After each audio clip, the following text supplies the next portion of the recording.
Ring on करून देऊया.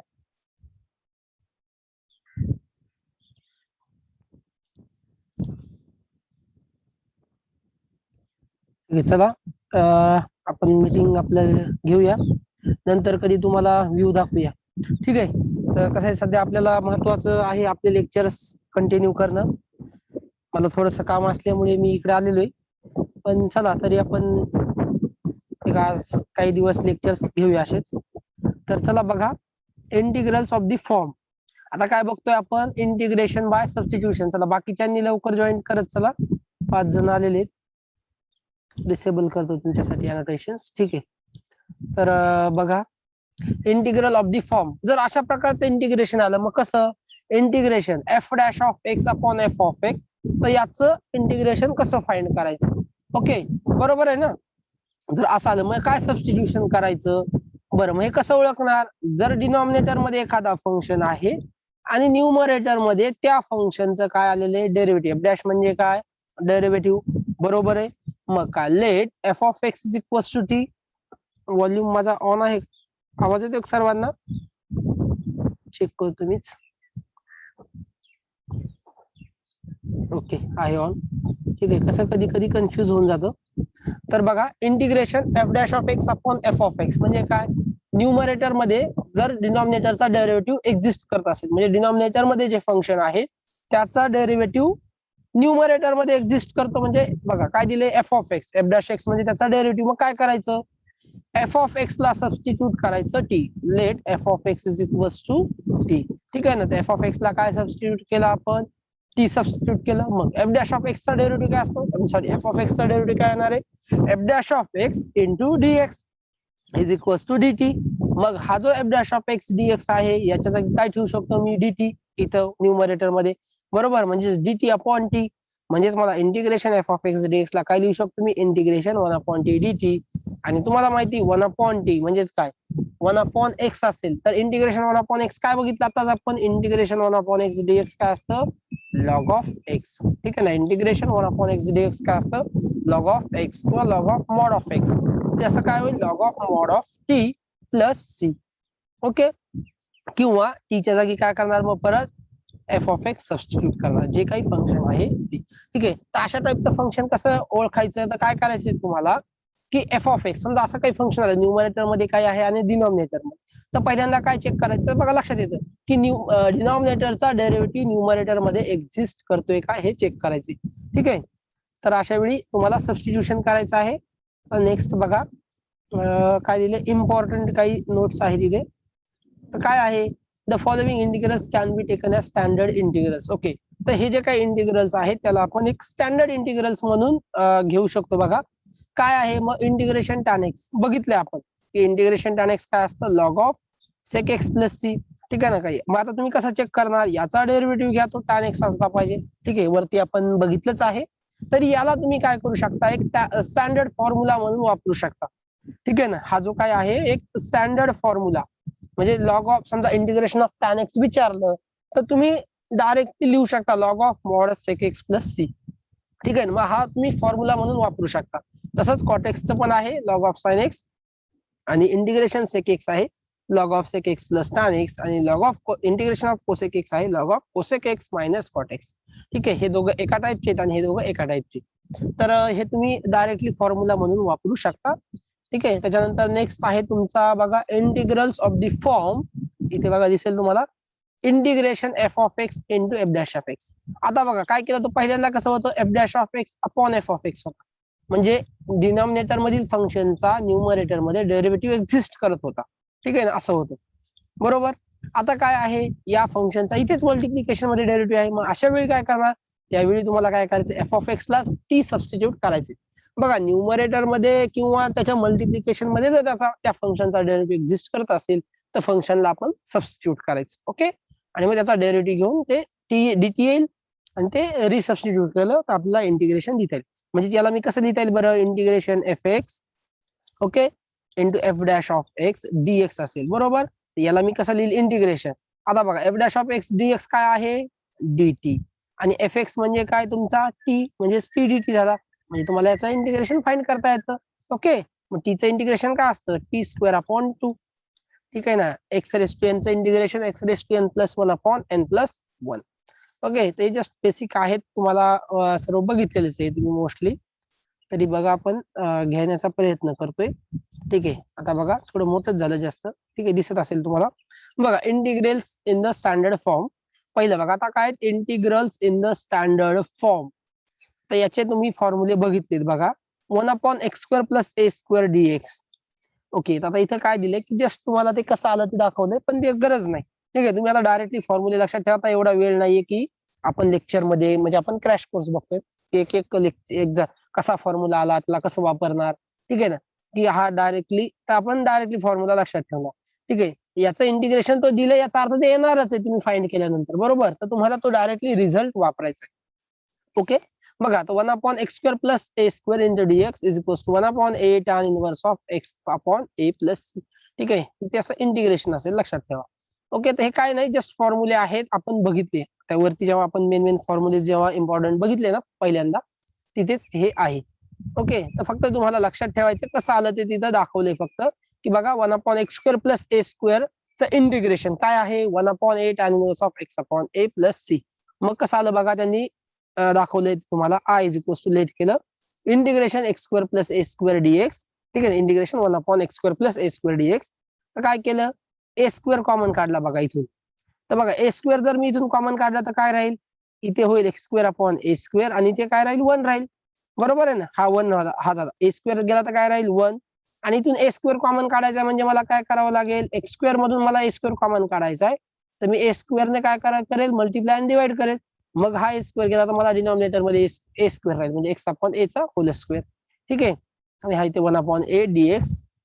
ठीक आहे, आता इथे इथे a² कॉमन काढला आणि इथे काय केले बघा 1/a dx. आणि इथे a आहे ना, अंदाज एक्स्ट्रा आला ना, म्हणून इथे काय केलं न्यूमरेटर मध्ये दिला. म्हणजे एखाद्या नंबरला किंवा कोणत्याही फंक्शनला एकाच संख्येने डिव्हाइड आणि मल्टिप्लाय केलं तर तो सेम राहतो, बरोबर. मग हा डिवाइड मध्ये आला म्हणून आपण मल्टिप्लाय मध्ये ए घेतला, बरोबर. म्हणजे कॅन्सल होईल ते दोघं एकमेकांना. ठीक आहे, आणि त्याच्यानंतर काय केलं, एक्स अपॉन ए ला सबस्टिट्यूट केले बघा. टी इथे बघा, where x upon a is equal to t substitute केलं तर काय होईल 1 प्लस इथे एक्स अपॉन एच्या जागी काय टी म्हणजे t². आणि हा 1/a ऍज इट इज. इथे बघा हा ए आणि हा एक कॅन्सल होईल ना, म्हणजे 1/a राहील. आणि एक्स अपॉन ए काय आहे आपला टी आहे, म्हणजेच काय होईल एक्स अपॉन ए म्हणजे 1/a dx काय असेल तुमचा dt असेल ना, म्हणजे काय होईल dx is equal to a dt. ठीक आहे ना, a dt होईल, या dx च्या जागी काय होईल a dt. म्हणजे हा 1/a इंटू a dt. तर काय झाला, a कॅन्सल झाला, फक्त dt आला, म्हणून 1/1 प्लस t² dt. आणि 1/1 प्लस t² चा तुम्हाला डायरेक्टली डेरिव्हेटिव्ह माहिती का, सॉरी इंटिग्रेशन माहिती काय असतं, 1/1 प्लस x² चं integration tan inverse of x असतं. म्हणजेच काय हा 1/a as it is into tan inverse of t. आणि t म्हणजे काय आहे तुमचा x अपॉन a. म्हणजेच काय आलं 1/a into tan inverse of x upon a plus c. ठीक आहे, तर हे बघा असे कसे फॉर्म्युले येतात. तर आता प्रत्येकाचं हे आपल्याला पॉसिबल नाहीये की ते इंटिग्रेशन घेऊन दाखवणं ऍक्च्युअल मध्ये. तर डायरेक्टली फॉर्म्युले लक्षात ठेवा, आपण वरती बघितले. ओके, जस्ट हे फॉर्म्युलेज आहेत बघा. Integration 1/x² minus a² dx 1/2a into log of x minus a upon x plus a. ठीक आहे ना, मॉड मध्ये आहे ते. तर हे बघितलेत आपण फॉर्म्युले जस्ट. ठीक आहे, नेक्स्ट बघूया. आपण फॉर्म्युले त्या इम्पॉर्टंट फॉर्म्युले स्टार्टिंग मध्ये आपण बघितले, हे बघूया आपण. इम्पॉर्टंट आहे इंटिग्रेशन बाय पार्ट्स. ठीक आहे ना, इम्पॉर्टंट टॉपिक आहे इंटिग्रेशन बाय पार्ट्स. मग काय असतं बरं इंटिग्रेशन बाय पार्ट्स, काय असतं. ठीक आहे ना, शिकलेलं आहे तुम्ही. मग काय की let f and g be two functions, दोन फंक्शन्स असतील आणि इंटिग्रेशन जीएक्स डीएक्स आणि integration f dash of x into integration gx dx exist करत असेल. ठीक आहे, तर हे काही तुमचं महत्वाचं नाही, तुम्हाला फक्त फॉर्म्युला लक्षात ठेवायचा आहे की एफ एक्स इंटू जीएक्स असं जर फंक्शन असेल तर त्याचं इंटिग्रेशन घ्यायचंय. म्हणजेच काय इंटिग्रेशन युव्ही डीएक्स असं लक्षात ठेवलेलं असेल तुम्ही, बरोबर ना. म्हणजे जर दोन फंक्शनचं मल्टिप्लिकेशन असेल तर त्याचं इंटिग्रेशन कसं घ्यायचं. मग तुम्ही म्हणाल सर आम्ही डेरिव्हेटिव्ह बघितलंय युव्हीचा फॉर्म्युला की you into integration sorry derivative of V plus V into derivative of you, बरोबर आहे. मग आता इंटिग्रेशन मध्ये काय करायचं, तर मग इंटिग्रेशन मध्ये पण काय यालाच काय म्हणतो आपण by parts, integration by parts. ठीक आहे ना, इथे प्रोडक्ट नाही म्हणायचे, याला काय म्हणणार इंटिग्रेशन बाय पार्ट्स. बरं, मग याच्यात चॉईस कसं करत असतो आपण LIATE. हे काय असतं लॉगॅरिथमिक इनव्हर्स अल्जेब्रिक, ट्रिग्नोमेट्रिक आणि हे काय आहे एक्सपोनेन्शियल. या रूल नुसार जे पहिलं फंक्शन असेल त्याला आपण पहिला फंक्शन यू घेणार, ओके, आणि दुसऱ्या फंक्शनला आपण व्ही घेणार. नेक्स्ट फंक्शन म्हणजे तिथे बघा एफ एफ एफ एक्स म्हणजे काय यू, जी एक्स म्हणजे व्ही. मग काय आहे integration f x g x f x as it is. ठीक आहे ना, एफ एक्स मध्ये लक्षात नसेल राहत तर काय काय आहे integration u v d x is equals to u as it is into integration of v d x minus integration d u by d x into integration, ही टर्म रिपीट होते व्ही डी एक्स, ओके, आणि परत या सगळ्याचं integration आहे म्हणजे dx. Okay, तर हे फॉर्म्युला लक्षात ठेवायचं. याला काय म्हणतो आपण इंटिग्रेशन बाय पार्ट्स, ओके. आणि हा आहे तुमचा रूल LIATE. बघा लक्षात ठेवा, यू चॉईस करत असताना समजा दोन फंक्शन्स आहेत, मग कोणतं फंक्शन यू घेणार कोणतं फंक्शन व्ही घेणार, तर LIATE नुसार जर लॉगॅरिथमिक फंक्शन असेल तर लॉगॅरिथमिक फंक्शनला यू घ्यायचं. समजा लॉगॅरिथमिक अवेलेबल नसेल, समजा इनव्हर्स फंक्शन असेल तर काय घेणार, त्याला आपण इनव्हर्स फंक्शन यू म्हणून घेणार. त्याच्यानंतर अल्जेब्रिक, ट्रिग्नोमेट्रिक आणि एक्सपोनेन्शियल कोणतंच नसेल तर शेवटी एक्सपोनेन्शियललाच तुम्ही यू म्हणून घेणार. ठीक आहे, तर या रूल नुसार तुम्हाला ते घ्यायचंय. मग त्याच्यानंतर तुम्हाला डायरेक्टली फॉर्म्युला वापरायचा यू इंटू व्ही चा. काय u into integration v d x minus integration of d u by d x integration v d x d x. Okay, तर मग आता फॉर्म्युला नुसता वापरला म्हणजे आन्सर येईल का डायरेक्टली, नाही. तर काय करावं लागेल तुम्हाला, याच्यासाठी काय करणार तुम्ही, ठीक आहे ना, जस्ट मोमेंट.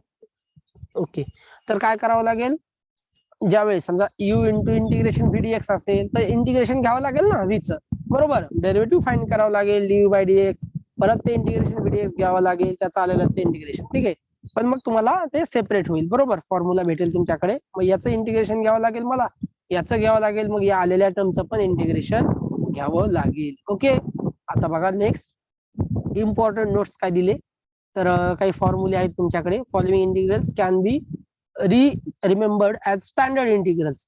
ठीक आहे ना, म्हणजे हे जे काही तुमचे फॉर्म्युले दिलेत याला तुम्ही डायरेक्टली फॉर्म्युला म्हणून किंवा एक स्टँडर्ड इंटिग्रेशन फॉर्म्युला जे असतात, जसं आपण साइन एक्सचं डेरिव्हेटिव्ह कॉस एक्स म्हणतो, तर हे काय आहे एक स्टँडर्ड फॉर्म्युला, बरोबर आहे. त्याच्यावरून जर एक्सच्या जागी काही वेगळं फंक्शन आलं तर आपण डेरिव्हेटिव्ह फाइंड करतो. तसेच इंटिग्रेशनचा फॉर्म्युला साइन एक्सचा कॉस एक्सचा आहे, तर याला काय म्हणतो आपण स्टँडर्ड फॉर्म्युलेज, बरोबर. तसेच आता इथे काय आहे बघा, ई रेस टू एक्स जर मल्टिप्लाय मध्ये असेल, काय आहे integration e raise to x f x plus f dash of x, तर डायरेक्टली काय लिहिणार त्याच्या जागी तुम्ही e raise to x into f of x. मग कसं असेल बरं हे फंक्शन, काहीच नाही, इंटिग्रेशन आणि ते ई रेस टू एक्स असेल आणि असं समजा काहीतरी फंक्शन आहे, समजा असं आहे sine x plus cos x, तर याचं तुमच्या लक्षात आलं की हा जो साइन एक्स आहे हा झाला एफ एक्स आणि त्याचा डेरिव्हेटिव्ह इथे आहे एफ डॅश ऑफ एक्स, तर डायरेक्टली काय लिहिणार e raise to x into sine x झालं. मग आता तुम्हाला रिचेक करायचं, मग कसं रिचेक करणार बरं तुम्ही की हे बरोबर आहे का रिझल्ट, याचा डेरिव्हेटिव्ह घ्या ना e raise to x into sine एक्सचा, याचा डेरिव्हेटिव्ह घेतला तुम्हाला हा भेटला पाहिजे, म्हणजे याचं इंटिग्रेशन हे आहे. येते का लक्षात.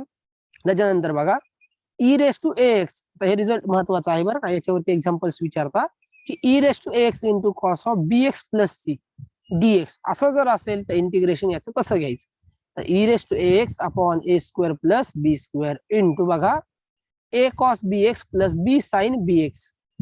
ओके, बघा a into cos of b x plus b into sine of b x plus c. ठीक आहे, बी एक्स प्लस सी तो ऍज इट इज, फक्त पहिल्यांदा काय ए इंटू पहिल्यांदा as it is cos of b x plus c plus b into sine of b x plus c. Okay, next आहे बघा तुमचं same e raise to alpha sorry, ठीक आहे ना, x plus x into sine b x plus c, तर हे पण same राहील. ओके, तर बघा सेम आहे, फक्त काय होणार आहे बघा ए इंटू साइन, पहिल्यांदा ही टर्म तर असेल ए इंटू पहिली टर्म जी काय आहे sign b x plus c आहे ना, तर ए इंटू पहिल्यांदा ऍज इट इज लिहिणार आणि नेक्स्ट इथे काय करायचं, काय आहे बी cos x cos b x plus c. ठीक आहे ना, तर याचा डेरिव्हेटिव्ह, याचा जर डेरिव्हेटिव्ह किंवा याचं इंटिग्रेशन तिथे लिहायचं, बरोबर. बघा इथे हा फॉर्म्युला लक्षात कसा ठेवायचा, आता मी काय सांगितलं तुम्हाला, बघा पहिला लिहितो मी ई रेस टू एक्स असा आहे लक्षात घ्या into cos of b x plus c आहे, बरोबर. E raise to x into cos of b x plus c असं दिलेलं आहे मला आणि याचं मला इंटिग्रेशन फाइंड करायचंय. ओके, बघा आता मी काय करतोय, तर मी काय सांगितलं थोडं समजून घ्या. जस्ट इकडे गेलं थोडस, आता आपल्याकडे काही ते टेबल वगैरे नाहीये, आपण थोडस बाहेर असल्यामुळे. ठीक आहे, तर बघा e raise to x into cos of b x plus c. मग पहिल्यांदा काय लक्षात ठेवणार की e raise to x as it is, आणि ही टर्म तर सगळीकडे सारखी बरोबर दोन्ही फॉर्म्युल्यामध्ये. मग नेक्स्ट मध्ये काय आहे ब्रॅकेट मध्ये ऍज इट इज लिहा, हा जो आहे as it is a into cos of b x plus c as it is. आता पहिल्यांदा कसं लक्षात ठेवायचं बघा, आता ही जी टर्म आहे मी ती इथंच लिहितोय बघा, इकडे लिहितोय खाली ए लिहिला मी आणि इथे बी लिहिला बरोबर. पहिल्यांदा cos of b x plus c as it is. ठीक आहे, cos of b x plus c. ठीक आहे, आता बघा कसं लिहितोय ते लक्षात घ्या. काय केलं मी, ए आणि बी लिहिले पहिल्यांदा, ऍज इट इज लिहा cos of b x plus c. बरं, मग आता इथे जेव्हा लिहायचंय ना, इथे मल्टिप्लिकेशन मध्ये तर इंटिग्रेशन घ्या. कॉस एक्सचं इंटिग्रेशन काय असतं, साइन एक्स असतं, म्हणजेच काय sine of b x plus c. Okay झालं प्लस. आता जर समजा इथे साइन एक्स असेल, समजा असं दिलं सॉरी इंटिग्रेशन, आता हे झालं पहिल्यासाठी. तर दुसऱ्यासाठी बघा, इथे बघा e raise to x into sine of b x plus c d x. काय दिलंय, पहिली term as it is e raise to x upon a square plus b square. Multiplication मध्ये काय केलं मी, ए लिहिला. आता याचं लिहितोय बरं का मी, इथे बघा ए लिहिला, इकडे मी बी लिहिला. पहिल्यांदा ऍज इट इज लिहायचंय तुम्हाला, म्हणून काय केलं sine of b x plus c. ठीक आहे ना, इथे बी एक्स प्लस सी. आणि इथे काय करायचंय मला, साइन आहे ना इथे, मग त्याचं इंटिग्रेशन घ्या, याचं इंटिग्रेशन. तर काय असेल साइनचं इंटिग्रेशन मायनस कॉस, म्हणजे minus cos of b x plus c. आलं का लक्षात. आता ही टर्म कशी लिहायची, ते ही टर्म तर सारखी राहणार आहे ना, e raise to x upon a square plus b square. बघा एखादं फंक्शन कसं की e raise to x into cos of b x plus c असेल किंवा sine of b x plus c असेल, तर मग याला लक्षात कसं ठेवायचं की मला लक्षात नाही येते की जर कॉस असल्यानंतर, हे तर लक्षात आलंय की ए कॉस ऍज इट इज लिहिणार आहे आणि नंतर पण प्लस मायनस कुठे द्यायचा ते नाही समजत ना, की कॉस असल्यानंतर प्लस घ्यायचंय का साइन असल्यानंतर प्लस घ्यायचे किंवा मायनस घ्यायचे. तर कसं लक्षात ठेवणार, e raise to x upon a square plus b square दोघा फॉर्म्युल्यामध्ये सारखंच आहे. मग मल्टिप्लिकेशन मध्ये पहिल्यांदा ए लिहिला, इकडे मी बी लिहिला. पहिल्या एच्या मल्टिप्लिकेशन मध्ये जे काही आहे तेच लिहायचं बरोबर. मग आता समजा मी cos of b x plus c साठी घेतोय, तर पहिल्यांदा a into cos of b x plus c लिहिणार आणि त्या बीच्या मल्टिप्लिकेशन मध्ये मी त्याचा इंटिग्रेशन घेणार. फक्त इंटिग्रेशन घेत असताना फक्त काय वापरा की कॉस, म्हणजे ट्रिक आहे फक्त लक्षात ठेवायचे. डायरेक्टली ऍक्च्युअल मध्ये इंटिग्रेशन घ्यायचंय का तिथं, कारण 1/b नाही लिहिते ना तिथे आपण, बघा पूर्ण इंटिग्रेशन नाही घेते, फक्त कॉसचं इंटिग्रेशन साइन असतं ना, ते आपल्याला प्लस मायनस समजावं म्हणून कॉसचं इंटिग्रेशन साइन दिलं, sine of b x plus c. Okay, actual मध्ये इंटिग्रेशन नाही घेतले, लक्षात घ्या की डायरेक्टली इंटिग्रेशन घेतलं असतं काय आलं असतं, sign b x plus C upon बी आला असतं ना. तसं घ्यायचं नाही, फक्त कॉसचं इंटिग्रेशन साइन असतं एवढं लक्षात ठेवा. त्याच्यानुसार sign b x plus C घेतला आणि साइन असल्यानंतर साइनचं इंटिग्रेशन मायनस कॉस असतं म्हणून तो मायनस आला, मायनस बी कॉस. इथे एक मिनिट तुम्हाला दाखवून देतो, हा इथे जो मायनस आलाय ना तो याच्यामुळे आलाय. ठीक आहे, हे ऍक्च्युअल मध्ये असाच आला आहे, फक्त ही आपली ट्रिक आहे, लक्षात येते ना तुमच्या. ओके, आता नेक्स्ट बघूया इंटिग्रेशन बाय युझिंग फ्रॅक्शन्स. ठीक आहे, चला आता बघूया integration by using partial fractions. Okay, तर मला असं वाटतं की हे जे पार्शियल फ्रॅक्शन्स आहेत, तर ज्यावेळेस आपण एक्झाम्पल्स बघू पार्शियल फ्रॅक्शन्सचे, तर त्यावेळेस तुम्हाला सांगू की कशा कशा प्रकारे पार्शियल फ्रॅक्शन्स आपण घेत असतो. ठीक आहे ना, माहिती ना पार्शियल फ्रॅक्शन्स काय असतं, कसे पार्शियल फ्रॅक्शन्स आपण घेतो. ठीक आहे ना, एखाद्या फंक्शनला कसं लिहिता येतं, एक्स अपॉन वाय. आता इथे जे दाखवलंय तुम्हाला बघा, फ्रॅक्शन जे असतं एक्स अपॉन वाय, त्याला कसं लिहितो आपण, q plus r upon y. Q काय असतो तुमचा, काय असतं क्वेश्चन, म्हणजे काय एक्स अपॉन वाय हा तुमचा काय आहे फ्रॅक्शन आहे बरोबर. मग काय केलं आपण, एक्स ला डिव्हाइड केलं वाय ने, तर काहीतरी क्वेश्चन भेटेल आणि मला रिमाइंडर आर भेटेल बरोबर. मग मी काय लिहू शकतो, question plus remainder upon divisor. Divisor काय आहे, वाय आहे. बघा एक्स अपॉन वाय म्हणजे काय, वाय हा डिव्हायझर असतो, एक्सचा डिव्हायझर आहे. मग त्याला मी डिव्हाइड केलं तर क्वेश्चन काय भेटला, म्हणजे मला कितीचा भाग गेला, समजा क्यूचा भाग गेला, पण काहीतरी बाकी राहिली तुमची रिमाइंडर. मग त्याला कसं लिहू शकतो आपण, question plus remainder upon divisor, बरोबर आहे ना. ओके, तर बघा मग हे असं येतं, त्याला फक्त आपण आणि कसे कसे पार्शियल फ्रॅक्शन्स घ्यायचे ते आपण तिथे बघूयात.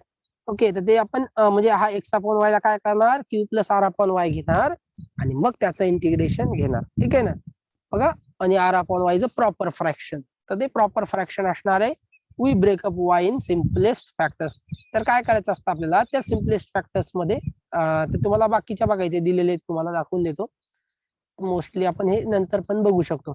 तर कसं कसं समजा ते येतं ते त्याच्या टाइप्स आहेत की non repeated factors, linear factors, असं जे असतं ना की समजा एक्स प्लस, समजा 1 + x × 1 - x असेल, त्याला काय लिहू शकतो 1 - x² होईल ना. तर त्याला काय 1 - x² असेल तर काय करायचं 1 + x × 1 - x लिहायचं आणि मग ते त्यांना सेपरेट करायचे ना आपल्याला, म्हणजे काहीतरी मल्टिप्लिकेशन. मग त्याची पण ट्रिक सांगतो मी तुम्हाला. तर मला असं वाटतं की तेव्हाच सांगावं याच्या वेळेस, ज्यावेळेस आपण पार्शियल फ्रॅक्शनचा उद्या परवा जेव्हा आपल्या पार्शियल फ्रॅक्शन्सचा आपण क्वेश्चन्स घेऊया, बरोबर आहे ना. तर त्यावेळेस मी तुम्हाला काय करेल, पूर्ण हे जे आले बघा a/x + a कसं आलं, ते कसे पार्शियल फ्रॅक्शन्स घ्यायचे, त्याच्यासाठी ट्रिक्स काय आहेत, ओके, ती सांगेल मी तुम्हाला त्यावेळेसच. ठीक आहे ना. कधी x+b/x² + bx + c घ्यायचं, तर हे पण तुम्हाला सांगणारच. ओके. तर हे कसं कधी घ्यायचं की x+b/x² + bx + c किंवा cx + d. ठीक आहे ना. जर डायरेक्टली असेल समजा 1 + x × 1 - x आहे, तर अशा वेळी काय करणार, डायरेक्टली आपण 1 + x आणि प्लस b/1 - x या टाइप मध्ये. ठीक आहे.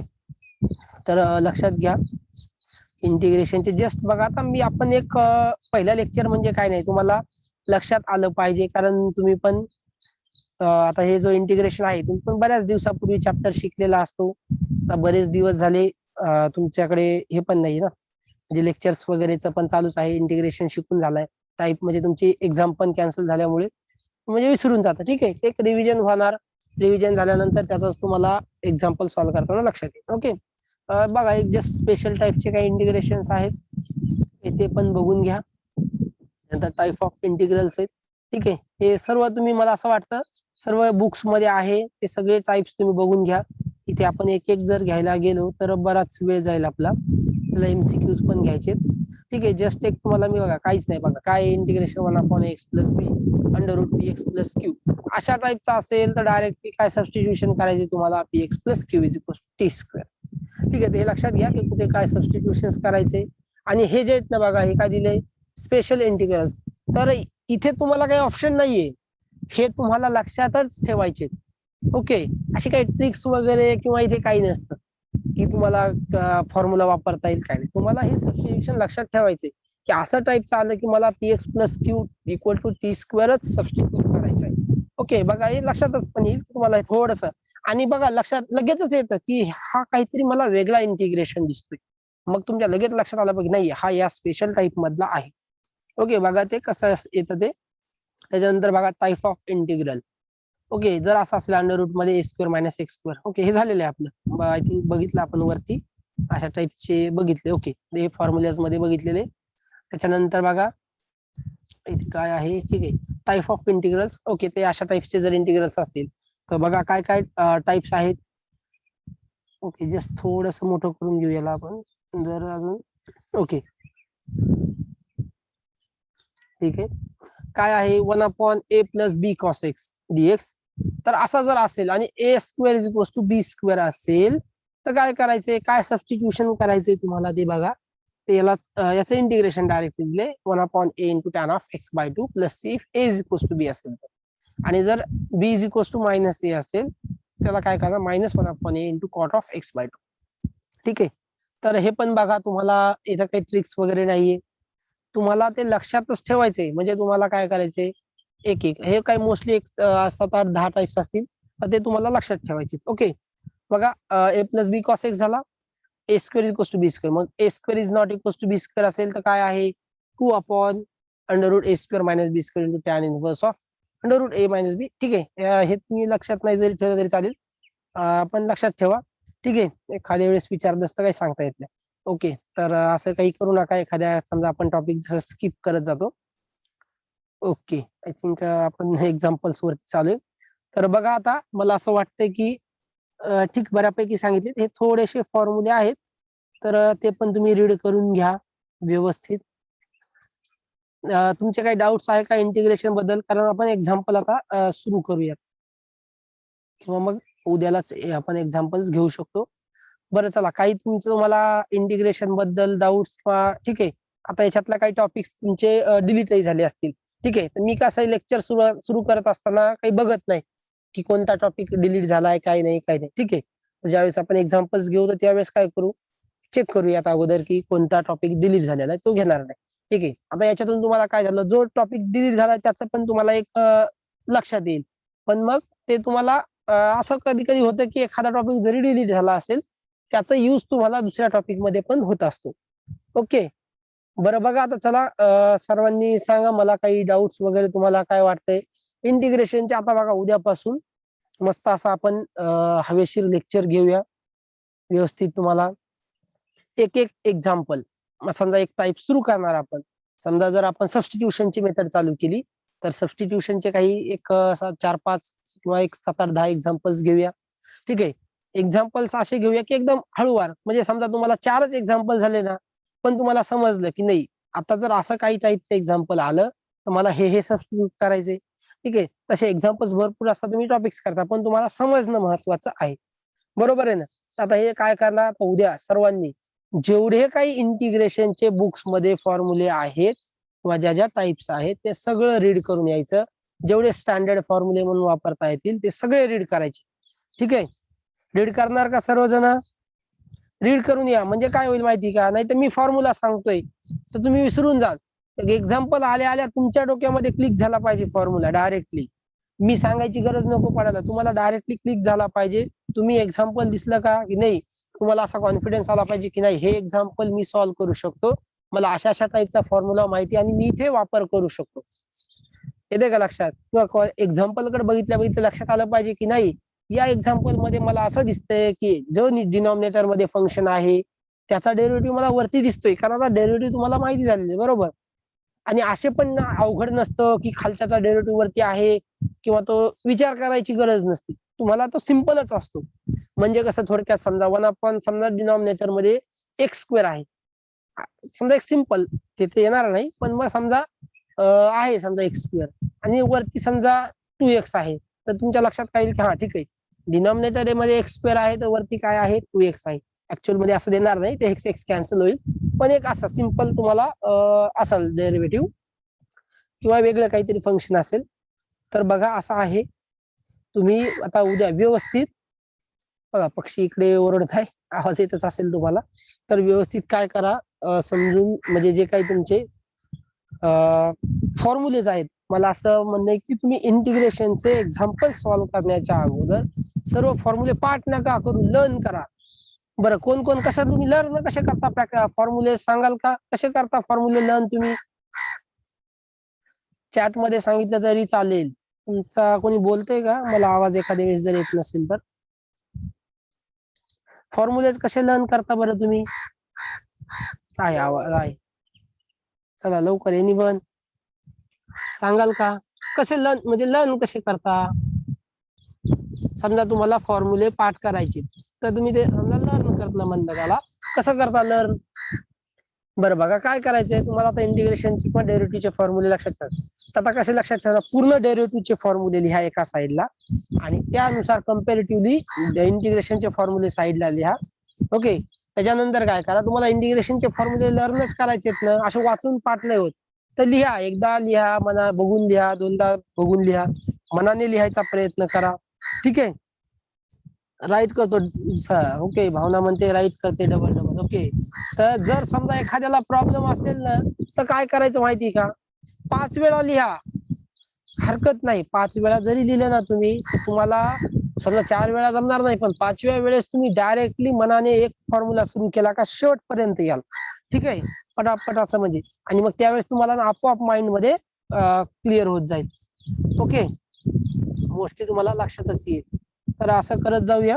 तर आता बघा, आज थोडस आपण इथेच थांबू आणि उद्यापासून मग तुमचे जे एक्झाम्पल्स आहेत, तुम्ही इंटिग्रेशन जे काही तुमचे फॉर्म्युला एक्झाम्पल्स मला घ्यायचे एका एका टाईप. समजा एक दिवस म्हणजे काय करूयात की आपण समजा आपल्याकडे एक जवळपास समजा 4-5 टाईप्सचे एक्झाम्पल्स आहेत, म्हणजे सबस्टिट्यूशन आहे, पार्शियल फ्रॅक्शन आहे, तर समजा पार्शियल फ्रॅक्शन, सबस्टिट्यूशन आणि काही स्टँडर्ड फॉर्म्युल्यावरती घ्यायचे, तर ते एक्झाम्पल्स आपण काय करूयात एक दिवसामध्ये घेऊयात. पार्शियल फ्रॅक्शन एक दिवस आणि त्याच्यासोबत दुसरा टॉपिक जॉईन करूयात, ठीक आहे ना. किंवा मला दुसरं काय तुमचं इंटिग्रेशन बाय पार्ट्स आहे त्याचे एक्झाम्पल्स घ्यायचे. तर मी त्या दिवशी समजा सुरू केले इंटिग्रेशन बाय पार्ट्सचे आपण एक्झाम्पल्स, तर लक्षात आलंच असेल तुमच्या की त्याच्या आपण एका टॉपिक्स वरतीच एक्झाम्पल्स घेतो. तर इंटिग्रेशन बाय पार्ट्सचेच आपण कंटिन्यू एक 5-6 एक्झाम्पल्स घेणार, ठीक आहे. म्हणजे त्यातून तुम्हाला समज एक आयडिया येईल की इंटिग्रेशन बाय पार्ट्स कसं सॉल्व्ह करायचं, हे ठीक आहे ना. पक्षी खूपच ओरडत आहे, त्यांना थोडं साकलूया आपण. तर बघा तुमचं काही तुमच्या काही सजेशन्स किंवा काही डाऊट्स असतील तर तसं सांगा, जे आपण त्याच्यानुसार चेंजेस करू. की समजत नाही सर थोडस काहीतरी इम्प्रूव्ह करा, की काही वेगळं काही घ्यायचंय का, किंवा स्लो होतंय फास्ट होतंय, आलंय का लक्षात तुमच्या? म्हणजे तुम्हाला असं चालेल ना, एक एक टॉपिक घेऊया, त्याचे 5-6 एक्झाम्पल्स घेऊ, आणि एक्झाम्पल्स भले एक कमी परंतु तुम्हाला ते समजणं आवश्यक आहे, एक आयडिया त्या टॉपिक बद्दल. की इंटिग्रेशन बाय पार्ट्स आहे ना, तर एक्झाम्पल सॉल्व्ह केल्यानंतर तुमच्या लक्षात आलं पाहिजे की नाही हा असं असं आले असेल एक्झाम्पल, तर मला असं सॉल्व्ह करायचं. ओके सर्वांना ठीक आहे. बोलत नाही तुम्ही सर, काही इझी ट्रिक्स सांगा प्लीज. हो हो हो सांगतो. ट्रिक्स बघा, तर आपण ज्यावेळेस पार्शियल फ्रॅक्शन्स घेऊ त्याच्यामध्ये ट्रिक्स आहेत, बाकी पण आहेतच. म्हणजे तुमच्या कशा ट्रिक्स वापरायच्या किंवा कसं एक्झाम्पल कमीत कमी वेळेमध्ये सॉल्व्ह करायचं, ठीक आहे ना. तर बघा इंटिग्रेशन मध्ये तर मोस्टली तुम्हाला फॉर्म्युले वापरल्यामुळे लवकरच असं एक्झाम्पल्स आपले होत जातात, ठीक आहे ना. ते आपण बघूयाच. तर उद्यापासून आपण एकदम व्यवस्थित, म्हणजे सध्या मी काही टायमिंग अजून माझा काही फिक्स नाही, तर मी तुम्हाला रोजची रोज टायमिंग सांगत जाईल. कधी समजा थोडस आपण इकडे बाहेर घेत असल्यामुळे लेक्चर टायमिंगचं पण थोडं हे होऊ शकतं, काही सिच्युएशन पाऊस वगैरे आलं असतं, तर आपण ऍडजस्ट करून घेत जाऊ लेक्चर. ओके, बाकीच्यांचं जेव्हा असेल त्याच्यानुसार तुम्हाला मी मोस्टली आपलं एक 10 वाजता किंवा 10:10 लेक्चर होत जाईल, त्याच्यानुसार तुम्ही रेडी राहत जा. तर मोस्टली तुमच्या एक्झाम्स चालून तर काही टाइम टेबल आलं नाही तरी सांगतीलच, तर त्याच्यामुळे तुम्ही आता कंटिन्युअसली मला असं वाटतं की तुम्ही दिवसभर त्याच्यामध्येच असाल, म्हणजे अभ्यासामध्येच. तर लक्ष ठेवत जा, ग्रुपवरती आपण टाकतच जाऊ. आणि थोडस पुस्तकं उघडा, नुसते मोबाईलच नका उघडू, ठीक आहे ना. तुम्ही काय करताय, मोबाईल उघडताय, पुस्तके उघडा आणि अभ्यास करत चला, ठीक आहे. म्हणजे काय होतं ना, मोबाईल मध्ये एवढा आपण तुमचा डिस्ट्रॅक्शन भरपूर असतात. जसं तुम्ही युट्यूब वरती व्हिडिओ पाहता, तर मध्येच दुसरा एक व्हिडिओ येतो, मग चला एखादा पिक्चर लागून जातो, तुम्ही ते बघायला सुरुवात करता. जर तुम्ही व्यवस्थित एकदम समजा पुस्तक उघडलं, मला मॅथ्सचा अभ्यास करायचा 2 तास, तर मॅथ्सचं एखादं सीईटीचं बुक्स असेल तुमच्याकडे, नसेल तर घ्या, अजून वेळ गेलेली नाही. आणि पुस्तकामधून एक एक कन्सेप्ट रीड करा, प्रत्येक पुस्तकामध्ये वेगवेगळं असतं, ठीक आहे. मग ते घ्या, त्याच्यातून सॉल्व्ह करा. एक एक एक्झाम्पल वेगवेगळ्या टाइप्सचे असतात, ठीक आहे. आता आपण तर क्रॅश कोर्स घेतोय ते ठीक आहे, पण मग वेगवेगळ्या टाइप्सचे असल्यामुळे तुम्हाला ते घेता येईल, म्हणजे तुम्हाला समजून जाईल. ओके, बरं चला, आता भरपूर तुमचा टाइमपास केला. कधी तुम्हाला व्ह्यूज दाखवू एखाद दिवशी, मी आहेच अजून इकडे एक 5-6 दिवस. आपण थोडासा नदी पण आहे आमच्याकडे गोदावरी, त्याचा पण व्ह्यूज तुम्हाला दाखवून देऊ एखाद दिवशी. मोबाईल वरती आपण लाईव्ह वगैरे घेईल वाटलं तुम्ही, ठीक आहे. हे झूम वरती चला आपलं चालूच आहे. बरं चला, उद्या आपण एक 10 वाजता लेक्चर घेऊ, तसं मी तुम्हाला टायमिंग पाठवलंच. ओके, चला मग सर्वांना बाय आता, ठीक आहे. चला बाय करत चला, म्हणजे मला पण थोडस बरं वाटेल. मीच बोलत असतो, तुम्ही काही रिस्पॉन्स नाही देत एवढं, ठीक आहे. चला ओके, आता मी मीटिंग